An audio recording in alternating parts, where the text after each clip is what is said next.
actuellement, vous devez être bien informé. L'information est que les deals RDC, États-Unis d'Amérique, c'est au cours du mois de juin, après la signature des accords entre le Rwanda et la RDC. Ces accords doivent précéder le deal. Il faut ces accords historiques. Pourquoi historiques? Parce que c'est 3 décennies d'horreur, de souffrance. Il faut que ce soit solennel, que le monde sache que Kagame a été recruté par les globalistes. Ils ont tué, ils ont détruit le Congo pendant 3 décennies et quelqu'un qu'on appelle Trump vient de stopper ce drame, je peux ainsi dire. C'est solennel parce que on force Kagame à quitter le territoire congolais sans penser y revenir encore un jour. Et ce sera le jour où Kagame va être raillé. Vous savez, le jour où Mobutu a quitté Kinshasa, c'était terminé. Ça a suivi, 3 mois plus tard, il est mort. Exactement. Kagame va suivre ce même chemin. Pour l'instant, il n'a plus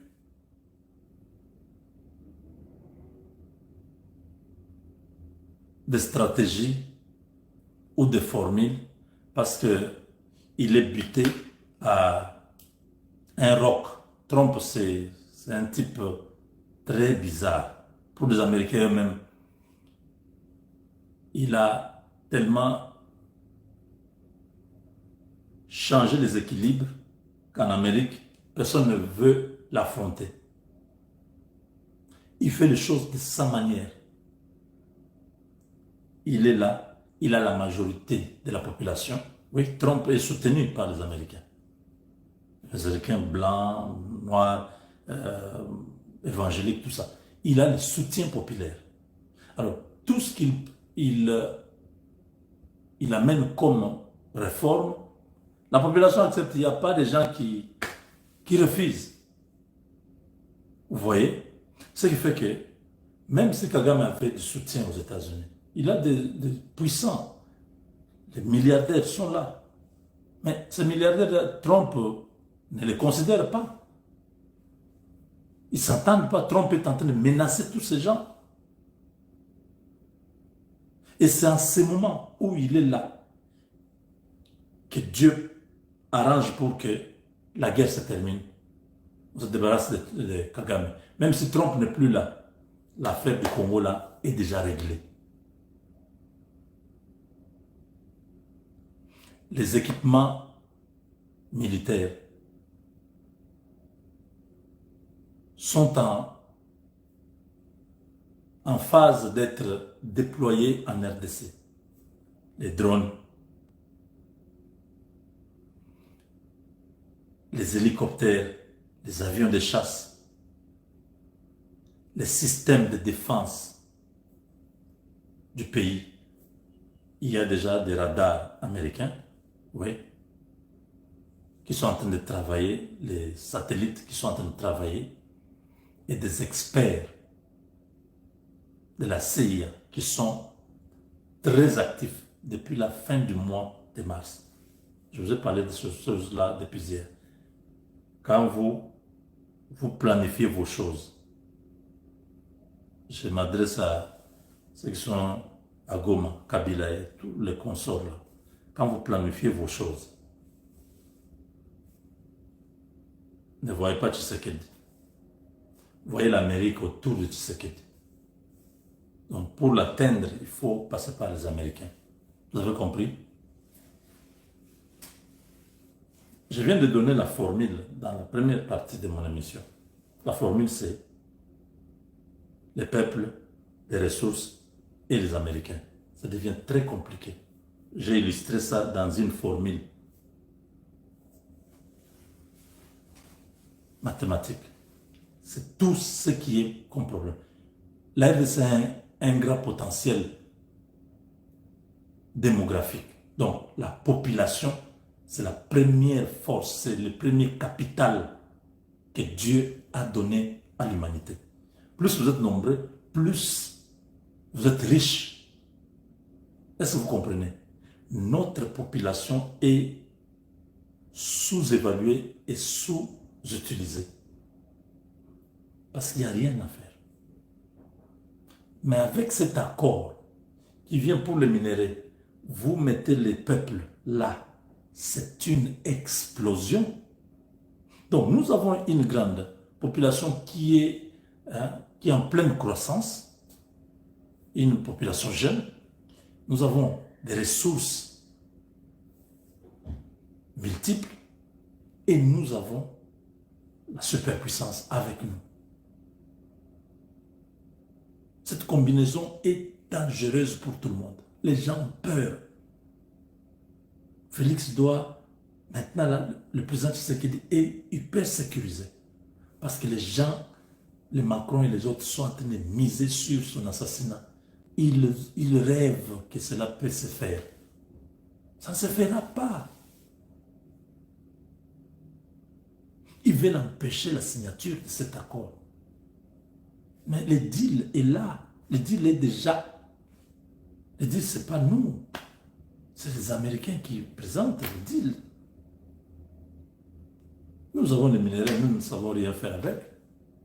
Ils ont besoin de minéraux. La sécurité contre les minéraux. Et cette sécurité a déjà commencé. Les équipements sont... Si Kabila se trompe, une semaine c'est beaucoup. Il ne sera pas en vie. Retenez ce que je vous dis. S'il se trompe, parce que j'ai entendu les gens parler avec légèreté, oh, Kabila va attaquer, ça sera foudroyant. Je dis, mais depuis que cette guerre a commencé, vous avez déjà vu là où Tshisekedi a donné l'ordre. Attaquez, ne reculez pas. Vous avez déjà vu?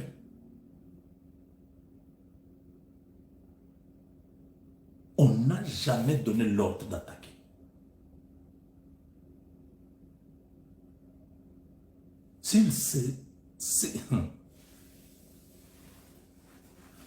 Tout son commandement, tout son système de défense qu'il avait laissé dans les FARDC a été démantelé. Il le sait. Combien de généraux on a arrêté? On continue à arrêter. Les officiers qui étaient dans les coups. Je peux dire à ce jour, on est à 85% des arrestations. Parce que tout, on ne le dit pas. Ceux qui sont initiés le savent. On est à 85%. Bon, beaucoup ont fui, ils sont allés dans les M23, tout ça. Mais ceux qui sont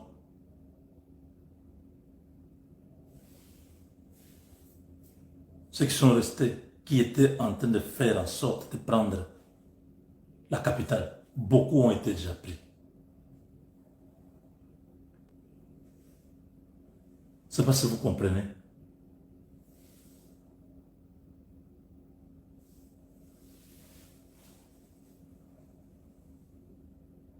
Donc aujourd'hui, Kabila est aveuglé, il va venir, il s'attaque au FARDC dont il n'a plus de relais.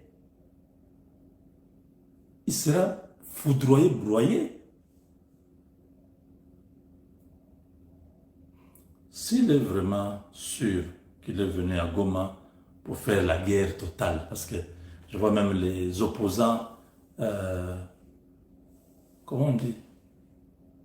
Les opposants désespérés du Congo. Kabila là vous a tué pendant son règne. Martin Fayulu avait un visage gonflé comme ça. Vous vous rappelez, non? Bandage. Dans le véhicule là, il y avait F. Bazaïba, il y avait Mozito, je ne sais pas si c'est Kyungo comment était là. Vous vous rappelez, non? Il était bon, ça. Il appelait la dame là de l'ONU. Aujourd'hui, Franck Diongo, qui était mourant en prison. Et tous se sont derrière Kabila. Si eux tous pensent que Kabila est une alternative, Kabila n'a pas l'adhésion populaire. Kabila est un Rwandais. Aucun Congolais ne peut légitimer votre démarche du fait que vous avez fait un choix sur Kabila pour incarner l'opposition. Vous êtes tous perdants. Vous avez échoué, vous avez perdu.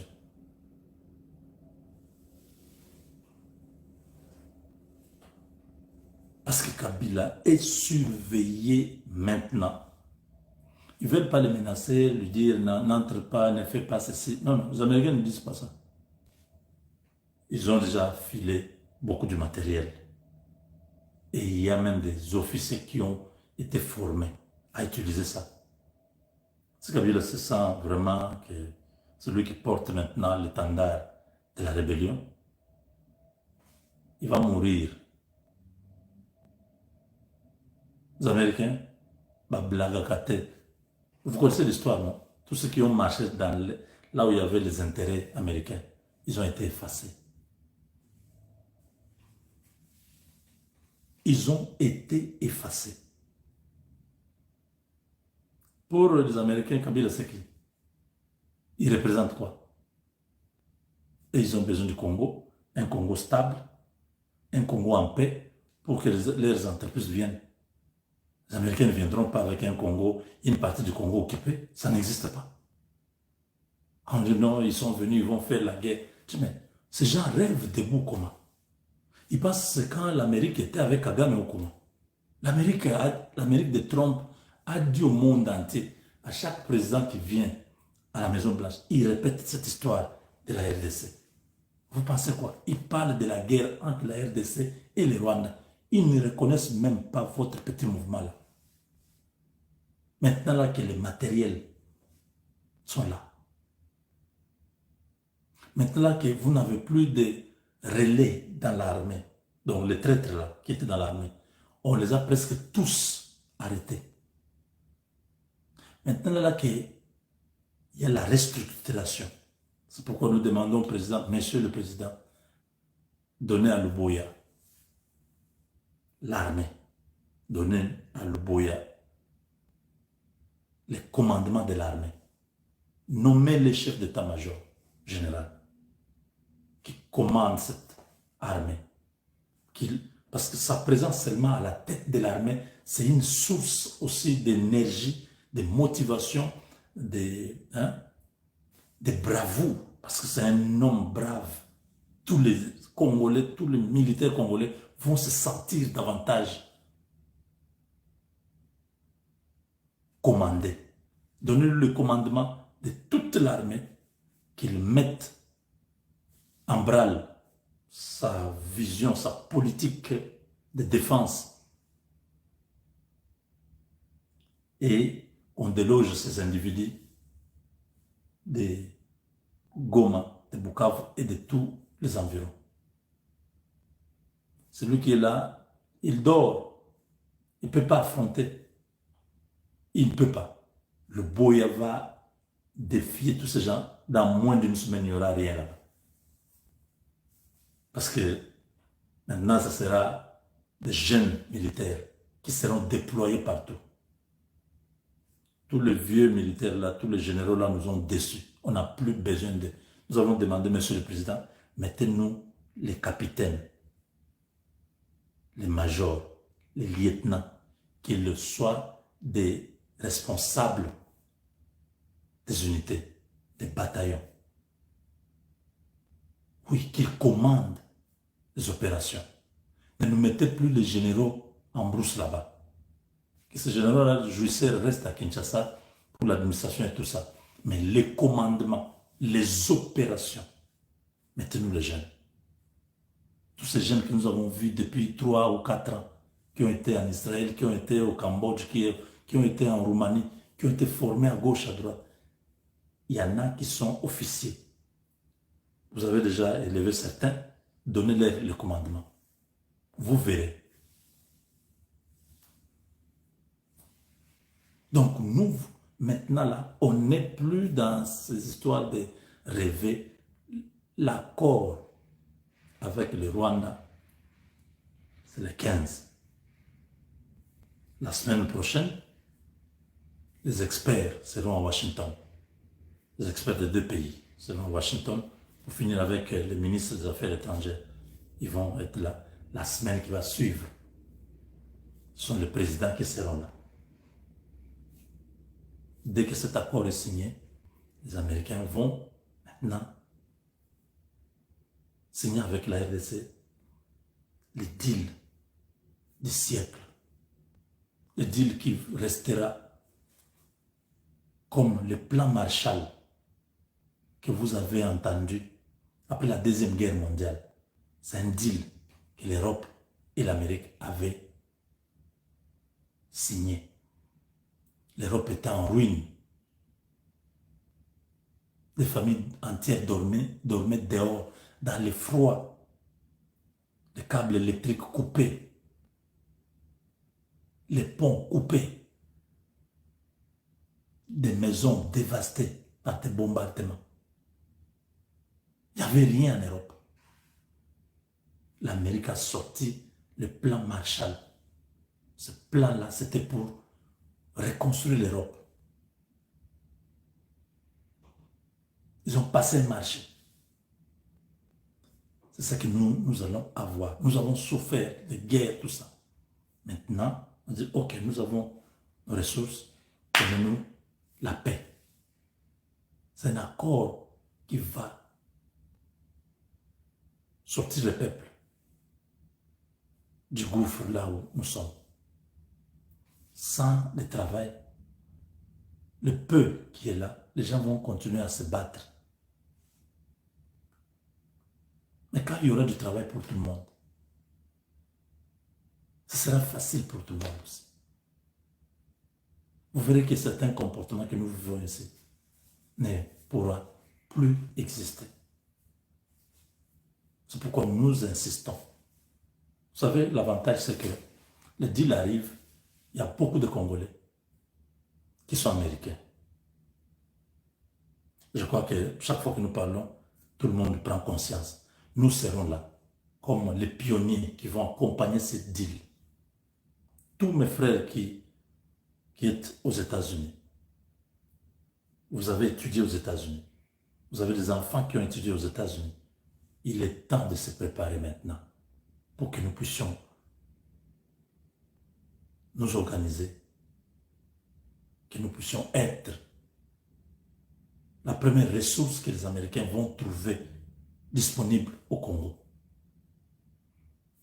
Ils vont engager, que nous soyons parmi les premiers à être engagés, à travailler pour que les choses, qu'il n'y ait pas trop de ratés. Au niveau des commandements, au niveau de la direction, au niveau de la politique, la stratégie, tout ça, il faut qu'il y ait des gens qui ont étudié aux États-Unis, qui parlent anglais, qui connaissent les modes opératoires américains, donc les modèles américains. Ainsi, on va implémenter progressivement pour intégrer des données locales, donc les Congolais qui sont au Congo, pour qu'ils comprennent comment ça fonctionne et la transition pourra prendre un peu de temps, mais ça va finir par fonctionner. Ne soyez pas indifférents. Commencez à préparer le tout. Nous faisons notre part déjà. Nous vous disons ce qui va se passer. Donc, la sécurité est là. Qu'on ne vous intimide pas, Kabila, c'est un homme mort. Je dis, il est devenu la cible légitime. On peut facilement, vous apprenez que Kabila est mort. C'est terminé. Parce qu'il y a certaines choses on ne joue pas, surtout à ce niveau-là.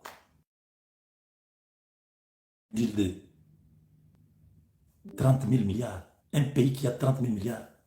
Vous venez jouer là-bas. Mais comment? On vous efface. Vous représentez quoi pour un Américain? Les entreprises américaines là. Kabila avec son argent, il représente quoi? S'il était quelque chose, vous verrez les Américains allaient dire non, il faut que Kabila soit là. Oh, est-ce qu'on parle même des M23? Comment on va aller parler de Kabila? Ils sont perdants. Ils cherchent non qu'ils soient aussi dans le deal. Dans quel deal? Oh, qu'il y ait dialogue. Quel dialogue? On n'a pas besoin de tout ça. Un étranger à qui on a retiré les immunités, qui va perdre sa nationalité bientôt. On va avoir besoin de lui. Pourquoi? Donc, que tous les Congolais soient calmes. Le pays est hyper protégé. Les généraux corrompus avaient donné une grande partie de notre arsenal au Rwanda. Quand Goma était tombé là. Oui. Je crois 3 ou 4 jours avant la tombée de Goma. L'homme qu'on a arrêté là de la logistique de FARDC décide d'envoyer plus de 150 véhicules blindés à Goma, sans compter les autres matériels. Ces choses-là sont arrivées. Les généraux là, qui étaient à Goma, avaient déjà le code. Ils se sont retirés de la ville. Ils ont laissé tout cet arsenal. Les Rwandais ont récupéré ça gratuitement. Vous imaginez? C'est l'argent du contribuable congolais. Donc, si on libère Goma, il faut frapper pour que tous nos véhicules la rentrent. 150 véhicules blindés, vous savez c'est combien de millions? Les Rwandais ont récupéré ça. Tout ça, ça ne reviendra plus. C'est terminé. On a renouvelé notre logistique. Je crois qu'il y avait une marche de santé une fois là. Vous avez vu, non? Les nouveaux véhicules qui sont... Oui, oui. Il y en a encore beaucoup. Les Américains continuent à envoyer. Vous savez que Kisangani, c'est déjà un aéroport international, non? Donc les avions font leur travail. Celui qui